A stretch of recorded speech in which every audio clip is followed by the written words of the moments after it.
பயிர்க்கடன் தள்ளுபடியை 3வது முறையாக மாற்றியமைத்து அறிவிப்பு வெளியாக இருக்கும் சூழலில் முதலமைச்சர் விஜயை நோக்கி நியாயமான கேள்விகளை அள்ளி வீசியிருக்கிறார்கள் விவசாயிகள்.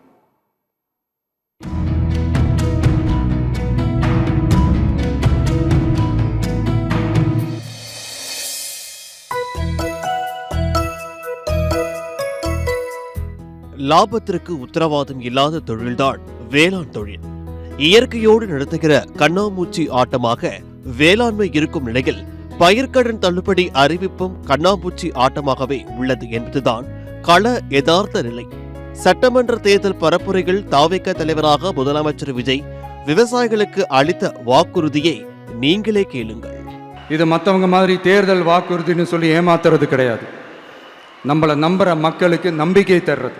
5 ஏக்கர் வரை நிலமுள்ள விவசாயிகள் வேளாண் கூட்டுறவு வங்கிகளில் வாங்கிய பயிர்க்கடன் முழுமையாக ரத்து செய்வதற்கும் 5 ஏக்கருக்கு மேல் உள்ள விவசாயிகள் வேளாண் கூட்டுறவு வங்கிகளில் வாங்கிய பயிர்க்கடன் 50% வரை ரத்து செய்வதற்கான சாத்திய கூறுகளை ஆராய்ந்து உறுதியாக நடவடிக்கை எடுப்போம். திமுக மாதிரி எல்லாருக்கும்னு சொல்லிட்டு அதுல தகுதி பிக்ஸ் பண்ணி பாகுபாடு காட்டி ஏமாற்ற மாட்டோம். முதலமைச்சர் விஜய் அளித்த வாக்குறுதி ஒன்று, ஆனால் செய்திருப்பது வேறொன்றாக உள்ளது. ஆம், முதலமைச்சர் விஜய் பார்வையில் விவசாயிகள் இருதரப்பாக பிரிக்கப்பட்டுள்ளனர். 2025ஆம் ஆண்டு மே 1ஆம் தேதிக்கு பிறகு பயிர்க்கடன் வாங்கியவர்களே விவசாயிகள். 2025ஆம் ஆண்டு மே 1ஆம் தேதிக்கு முன்பு பயிர்க்கடன் வாங்கியவர்கள் முதலமைச்சர் விஜய் பார்வையில் விவசாயிகளே இல்லை. அதைதான் பயிர்க்கடன் தள்ளுபடி அறிவிப்பு வெளிப்படுத்துகிறது. கூட்டுறவு வங்கிகளில் விவசாயிகள் பெற்ற பயிர்க்கடனை 3ஆம் முறையாக மாற்றி அமைத்து முதலமைச்சர் விஜய் அறிவிப்பு வெளியிட்டுள்ளார். இந்த 3 அறிவிப்புகளிலும் அவர் அளித்த உத்தரவாதம் எங்கே என்று தேடினாலும் கிடைக்கவில்லை. தமிழ்நாடு அரசு கொடுத்த வாக்குறுதி உடனடியாக நிறைவேற்ற வேண்டும். விவசாயிகளுக்கு 5000 தாரேன், 35,000 தாரேன், 75,000 தாரேன்னு சொல்லி இந்த பிச்சை போடுகிற அணுகுமுறை என்பது வன்மையாக கண்டிக்கத்தக்கது. எம்எல்ஏக்கு கார் வாங்குறதுக்கு காசு இருக்கு, 1 லட்சம் ரூபாய் டீசலை கொடுக்கிற காசு இருக்கு. அரசாங்கம் வாங்குற எந்த கடனையுமே நிறுத்தல.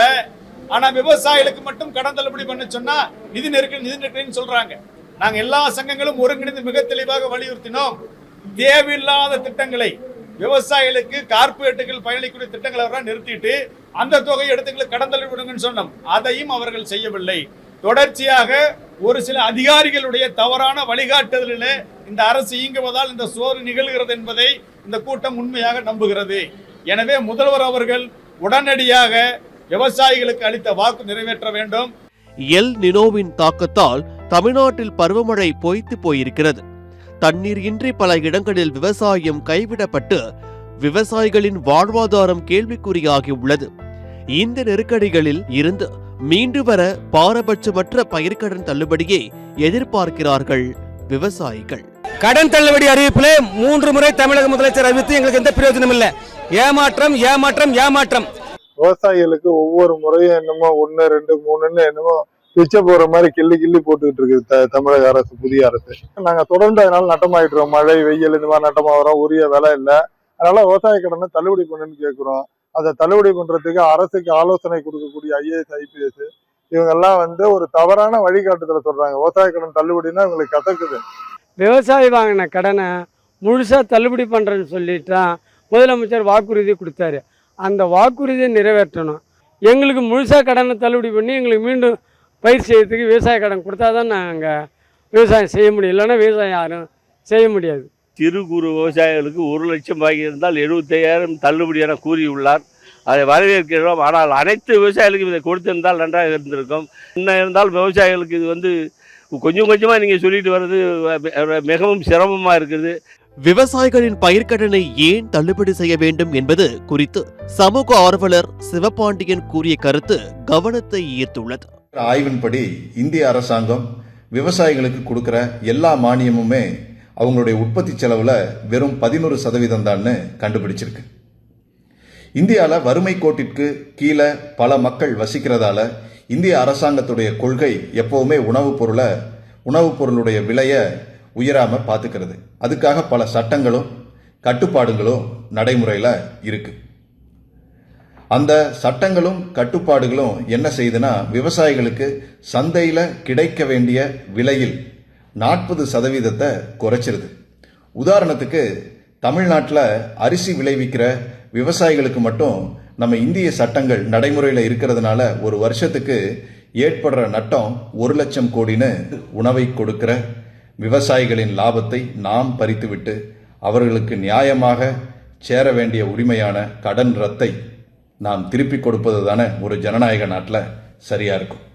வாக்குறுதியின்படி பயிர்க்கடன் தள்ளுபடி கேட்டால் நிதி நெருக்கடி, RBI விதிகளை காரணம் காட்டி நழுவுகிறார்கள்.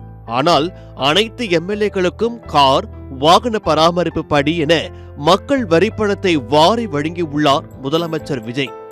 ஏற்கனவே கார் வைத்திருக்கும் எம்எல்ஏக்களுக்கு கார் வழங்கும் CM விஜய்க்கு நிதி நெருக்கடி பற்றி எப்படி தெரியாமல் போனது என்று கேள்வி எழுப்புகிறார்கள் விவசாயிகள்.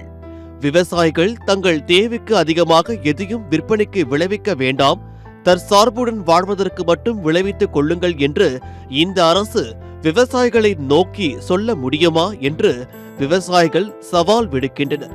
விவசாயிகளின் வழிகளை உணர முதலமைச்சர் விஜய் அடுத்த ஜென்மத்தில் விவசாயியாக பிறக்க வேண்டாம், இந்த ஜென்மத்திலேயே விவசாயியாக பிறக்க வேண்டும். விவசாயிகளை காப்பேன் என்று மார்த்தட்டி வந்தவர்கள் காரில் கையசைத்து போகிறார்கள். இவர்கள் பஞ்சத்தை பார்க்கும் வரை தீராத விவசாயிகளின் குறை. சத்தியம் செய்திகளுக்காக ஃப்ரைடே ஃபார் ஃபார்மர்ஸ் இயக்கம்.